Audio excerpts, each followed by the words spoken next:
Good evening, everyone. This is Chris on IMTM Worldwide Radio, and this is the Women in Business Show. It's been a while. Had a little bit of hiatus, so I'm glad to be back. This is a recorded show on the podcast, so you can call in 646-652-4479 is the number, of course. I want to take a few seconds to, of course, remind everybody you can follow the IMTM Worldwide Radio YouTube page right now. Take a few seconds. Go ahead and knock that out. You can also follow on Facebook and Instagram. And on Twitter is IMTM Radio. And just a quick announcement, very soon, the website for IMTM Worldwide Radio will be live. I can't wait for that to happen. Now, tonight's show is brought to you by Price Design Club. If you see the little scroll on the bottom there, Price Design Club is a company that I've worked with for a long time. If you have a business and how you present yourself matters, you need to hit them up. They do all types of design work on the logo side. Everything that you know how to present yourself to the world, you need to hit them up. They actually created the, let's see, I could do this. They created the Power of Women logo for my documentary. They also created both of my logos for my sports show around the ATL, as well as other things over the years. So make sure you hit them up on Instagram, Price Design Club. Make sure you let them know the Women in Business Show sent you. Now, that being said, let's get into tonight's show. So, owning a business is not easy. Creating something from scratch, learning from mistakes, overcoming obstacles, growing the business, the process can be very difficult. Many people quit early, never really giving themselves a chance. What happens if you push through, though, and become successful? Our guest tonight on the Women in Business Show is Majeedah Giddens. Not only did she start her own business, but she has taught others how to do the same. She's opened up her own location. She's expanded services and much more. We're going to talk about how Scenic City Aesthetics came to fruition, operating her business, what she offers, and many other things about the future and other things about her. Now, I've known Majeedah for over 10 years now, and she's one of the smartest and most determined women I know. Let's go ahead and bring in our guest tonight, Miss Majeedah Giddens. How you doing, Majeedah? Hey, What's how are going you? on? I am doing fine. Can't wait to get started tonight. Now, just to let y'all know, like I said, I've known Majeedah for a very long time. So I know she's a little bit nervous tonight. I'm gonna go ahead and get it out of the way for everybody. So we'll make sure that you have a good time here. Okay. Now, for the audience who might not know you, go ahead and give a brief intro of yourself, where you're from, where you are now, the name of your business again, and what you do. Okay, my name is Majeedah Giddens. Most of you call me MJ. I am originally from Compton, but I live in Chattanooga, Tennessee. I am an esthetician. My business is MJ Scenic City Aesthetics, and I offer a lot of different things, but microchanneling, dermaplaning, microdermabrasion, a bunch of advanced treatments, along with customized facials and lash extensions. Okay, that's a lot, by the way. Now, let me ask you this real quick. So, you mentioned Compton, California. So, some people would say that where you're from makes you into the person you end up becoming. Would you agree with that? Tell us a little bit about growing up there in Compton. I grew up in Compton in the 90s, and so it was definitely an interesting time to be out in California. I would say since I went back to California, was in Compton last March. My father passed. So I went to his funeral. And it actually was a lot nicer, more calm then. But yeah, growing up in the 90s out in California was a lot of shooting, a lot of drive-bys, a lot of it's a high crime area. So I learned a lot of just survival tactics and skills and things like that. And I'm thankful for growing up there. It definitely shaped me into the person that I am, today for sure. Okay. That's a lot going on there during those times. Yeah. So with that being said, like, what would you say were some of your initial goals just growing up? And did anything occur that made you specifically want to even change your environment over a period of time? But what were some of your initial goals growing up? In Compton, just honestly not getting killed when I was outside trying to play. I know it's like a lot of shootings and stuff in the movies, but that was a very that really happened a lot. Like I really couldn't play in front of my house. It was drive-bys all the time. I remember one instance I was outside playing, and this guy jumped the fence, and he was just like bleeding everywhere. He got shot, and then the rival gang members that he was, into with was chasing him through the yard. And I'm just sitting there watching him bleed and them chase him and, shoot after him. And so it was very dangerous. I honestly didn't get a chance to ever really go outside the gate and play until I moved to Chattanooga in like '99. I actually could say I had like a real childhood when I moved to the South, and I was actually able to go outside and, play and be a kid, because we weren't really able to do that much there in Compton. Yeah, so. That's really serious right there. And I know there's just things that, like you said, people would say stuff about the movies and things of that nature, and you really lived it. Like it really did happen. You can attest to that. So I did. I went to school right next to Kelly Park with the Kelly Park Crips. So yeah, it was a real thing. Oh wow, okay. Well, yeah, it's definitely a real thing at that point. So tell us a little bit about Chattanooga. Since you mentioned you moved there and everything. I hear that it's growing. But tell us a little bit about Chattanooga and just your time there since you moved from California. Chattanooga is such a beautiful place, and when I moved here in '99, so much has changed since then. Even I moved to the South, went to school in Calvin Donaldson, Alton Park area, and my business is actually back out in the Alton Park area now. And from when I was living out here versus now, I mean, it's like luxury condos and townhomes and apartments, and it's so much has changed. Chattanooga is growing so much. And I'm just in a really great area now. I know back when I was younger, they, it's considered kind of like the hood, I guess. But I mean, it has grown a whole lot since '99. But Chattanooga has, like I said, grown a whole lot. There's so much to do here. I used to feel like I had to go to Atlanta and, Nashville to go find things to do. But honestly, it's so much to do here. You just kind of got to get out and get downtown. So many new businesses have opened here, and we have a lot of things to do here now. So you definitely should come back and let me show you around. It's been a while since that one time I was there, and I remember that one time I was there, and there was just times I was shaking my head, Majeedah. I just remember that now. So that area now is so nice. It's so nice now. So I'm definitely going to plan that out. So my next question is the big one. So with everything being said so far, I remember, just for the audience sake, I remember I was about to leave FedEx office. I had just printed some copies of whatever, and I was about to leave, and then you called me. And that was when you initially told me that you were going to go to school to learn aesthetics. And so I parked my car and, listened to you break everything down. So what led up to that decision initially, as far as you saying, okay, I'm gonna go to school to do this specifically? Well, let's go there first.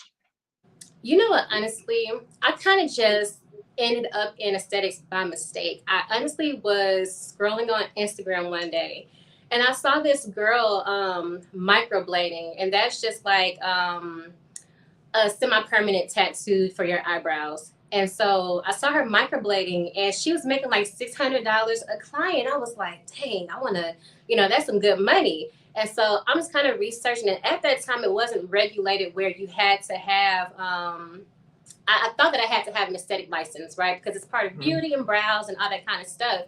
And so that's why I initially went to school for that. But I mean, it was good for me to learn brow shading and things like that. But once I really was trying to get into the microblading and the micro shading, I needed a tattoo license. And so I ended up getting that too. I am a licensed tattoo artist. But that's how I fell into it. And then by that time, I was already so invested in it. I said, I might as well go ahead and learn these other things. And I can just really put all this together and just create a nice business for myself. So I just stayed with it.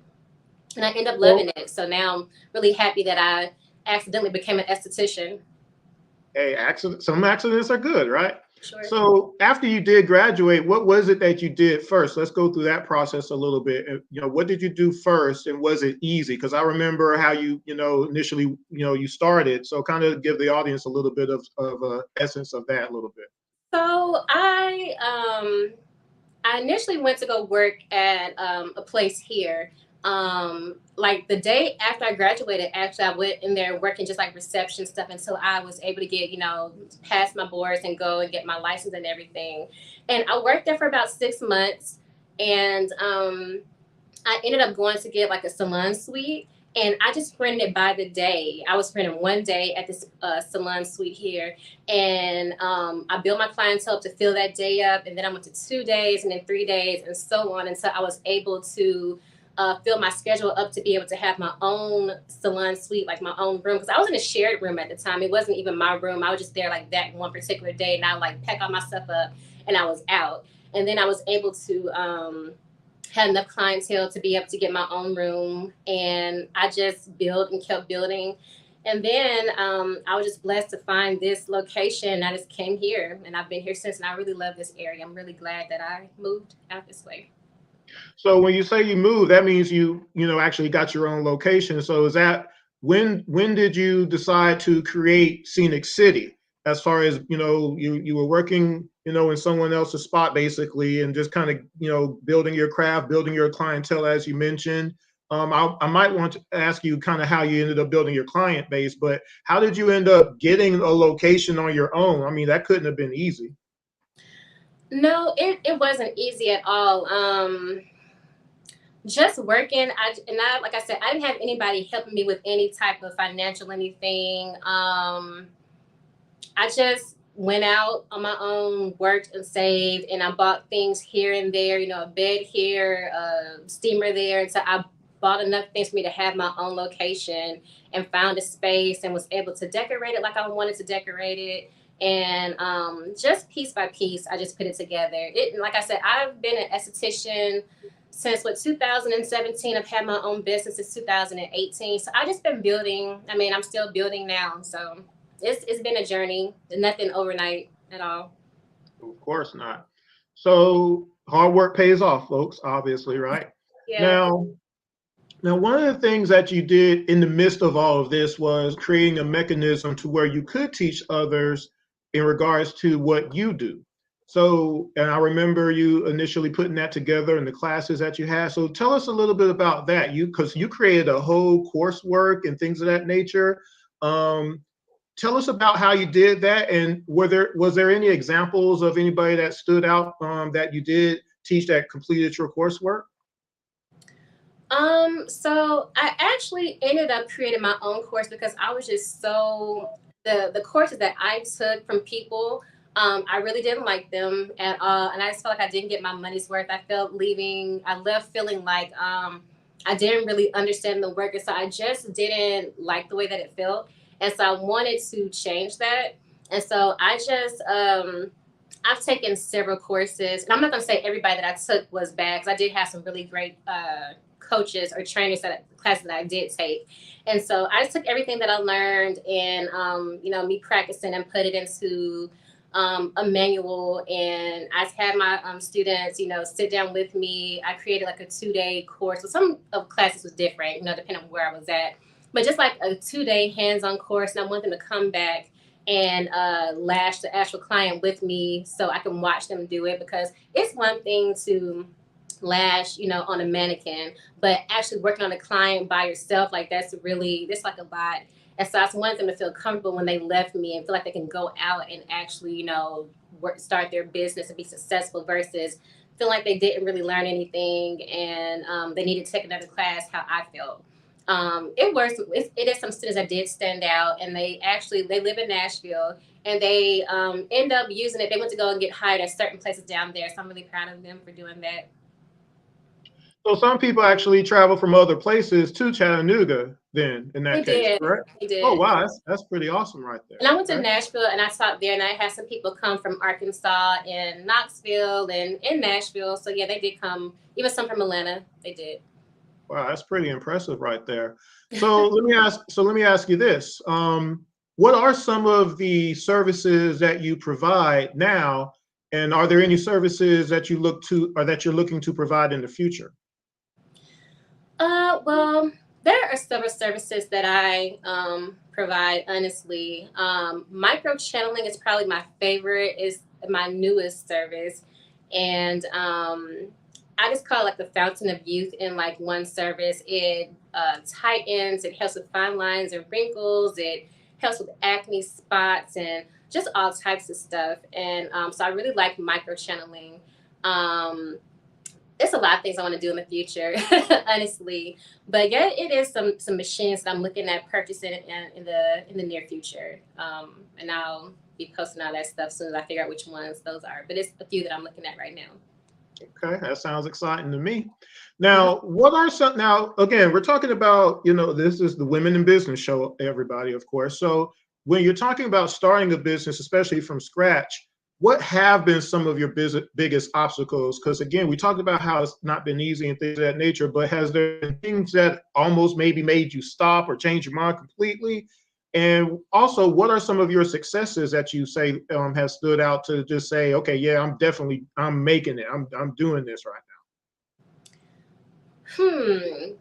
Honestly, as much as I love my business, it's definitely been times where I'm like, I absolutely quit and I'm done and I'm not posting anything. It can get frustrating. Like my business, it's like it's like a kid, like it frustrates me sometimes, but I love it. I don't think I can ever really give it up. But I want to say an obstacle.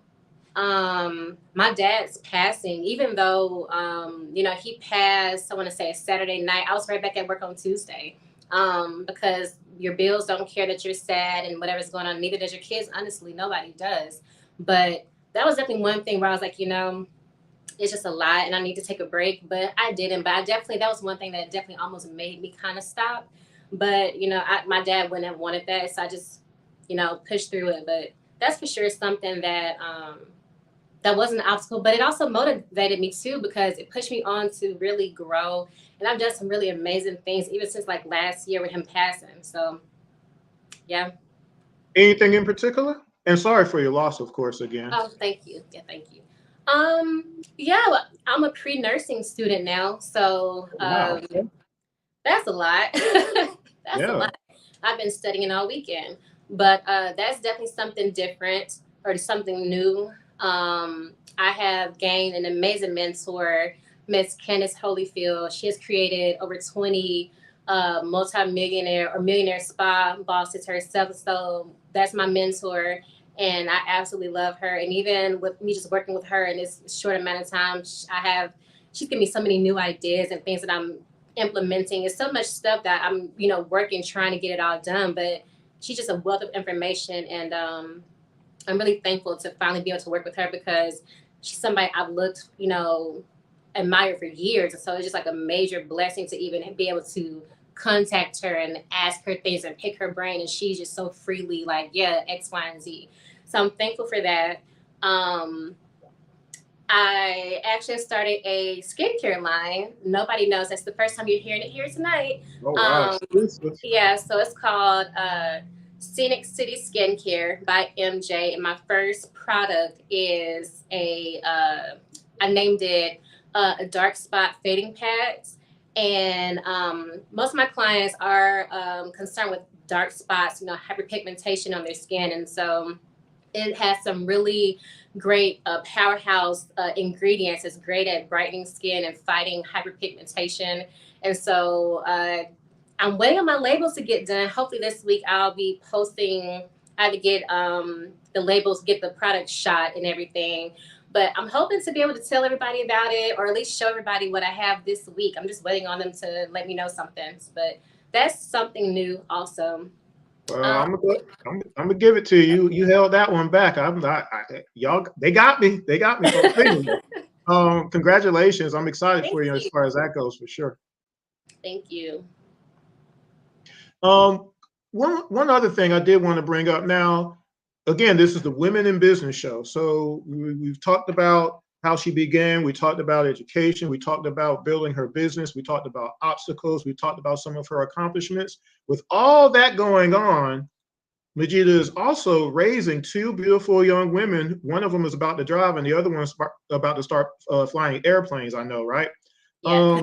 So how have you been able to manage just that part of, as well as, you being independent also, obviously, too, that's not easy as well, but they are great young women, coming up. So how have you been able to manage just the space of business, personal time, family, and everything like that with two kids that are also in school? I hear they're doing great in school, by the way, too.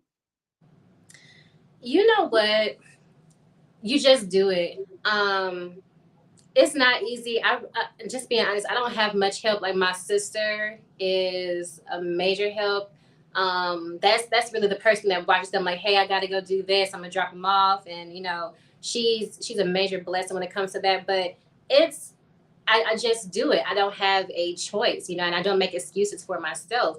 And so they understand that what I'm trying to accomplish, what I'm working on, my goals, and they fully support me. They understand that every weekend, like all day yesterday, I was in the house studying from like 10 that morning. I fell asleep studying last night.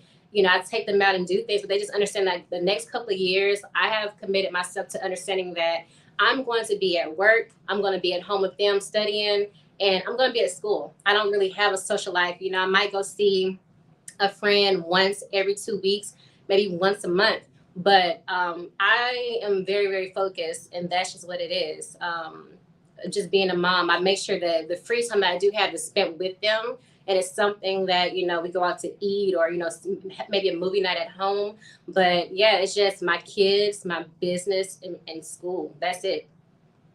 And one of you have to have a focus. You have to have a focal point, the end result, things of that nature.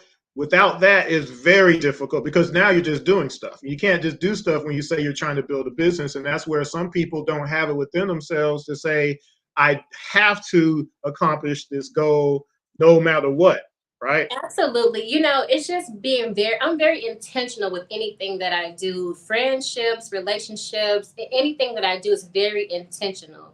And so that's, being intentional and just being very focused on what I'm doing. Even with me, trading, and being very disciplined too. I know the past few weeks I've been outside, on the weekends before school started because I knew that I would be, the next 10 weeks, I'm going to be very focused. I go to school full time. And so that's a lot. Like, even though, I'm in school for 4 hours a day, so That's a lot. a lot. So I you don't didn't. have a lot of extra time. So you didn't go to Paris to go see Beyonce? I'm not gonna lie to you. I am going to see Beyonce, but it's not gonna be in Paris. I am gonna go see Beyonce though. I deserve, I deserve. I knew you knew I was going to throw that out there. Yeah, I deserve a good Beyonce concert. What advice would you give someone that's a woman who might be watching or who will watch after the fact if they didn't get to see it live about if they're thinking about starting their own business? What advice would you tell somebody as far as whatever business they might be thinking about? What general advice would you give them? Just go for it. And I know that sounds just so, cliche or regular or whatever, but it's not going to be a perfect time. It's not waiting. It's no point in waiting.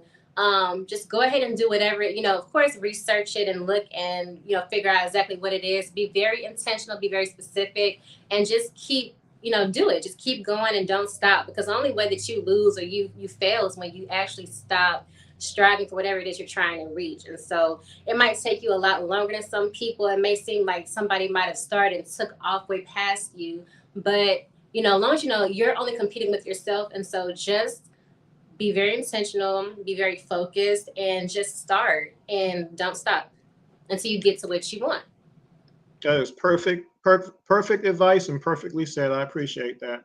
Let's remind everybody, where is your business located again, and how can people book you as far as an appointment and just find out more about you in general as far as all that you provide? So mjsceniccity.com is my website. It has my address and my phone number located there. My Instagram is at Scenic City Aesthetics. All my information is there. Everything in my bio. All right, sounds like a plan.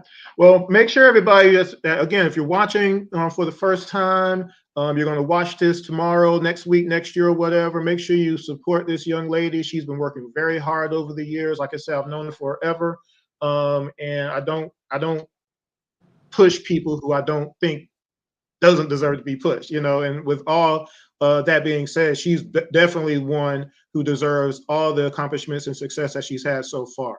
Majeedah, I want to say thank you so much for taking the time out of your busy schedule. I'm hoping that you get a lot more business over the next, the summer is coming. People supposed to look good this summer, right? I'm just saying, It's been a right? blessing. It definitely has been. been Everybody busy. needs to go to Scenic City. Make sure you go talk to Majeedah. Until next time, Majeedah, and I will be making a trip out there to Chattanooga, don't worry. But until then, I hope to see you real soon, okay? All right, thanks for having me. All right, appreciate it. And that was Majeedah Giddens, again, of Scenic City Aesthetics. She's right there on the bottom of her Instagram, which also will have her website and everything else that she just mentioned. And again, just the fact that, you know, she's done so much in relatively a short period of time. You know, it's not like, you know, she's been around for 15 years or anything like that. Understand, literally, she said, by accident, aesthetics was where she was going to go. She took the classes, she did the coursework, she graduated, she went under somebody, started working, and she continued to move forward. And now she has a mentor that's going to help her move even more on the direction that she wants to go and continue to grow. You never know, might have a franchise in another 5 years or so. You never know. The point is that, like she said, don't wait. If you do have an idea, implement it. Put it into motion, go forward with it, and then don't stop. A lot of people, like I said in my intro, they quit before they even really get started because of that one little bump in the road, or that first person told them no. You know, she's in pre-nursing school right now to learn a particular skill that it was required for her to be a nurse. But she's not actually going to be a practicing nurse, but she needs that for what she's doing. So she's willing to make that sacrifice in the time to do it. So just want to say thanks again for Majeedah coming on the show. I know she's been pretty busy. And again, if you've never watched the Women in Business show before, make sure you go subscribe to the IMTN Worldwide Radio page. There's a whole block of women in business shows. I was not always doing a live stream. It was initially just a podcast. So I only have a few of the live versions. But if you want to go listen to past episodes where I've had doctors and lawyers and authors of published books and athletes and team presidents and all kind of different women, you can go to iHeartRadio or Amazon Music or Spreaker, Spotify, Odyssey, Apple Podcasts, and just type in Women in Business and you'll see it all. That being said, I'm going to go ahead and get out of here for this evening. I want to say, again, thanks to all who did get a chance to watch live and those who will watch after the fact. And I appreciate everybody who definitely supports the Women in Business show. I created it to highlight women who really have dedicated themselves to saying, I do want more and I can do this. Okay, so hopefully everybody had a nice evening. Until next time, I'll get out of here and y'all take care. Peace.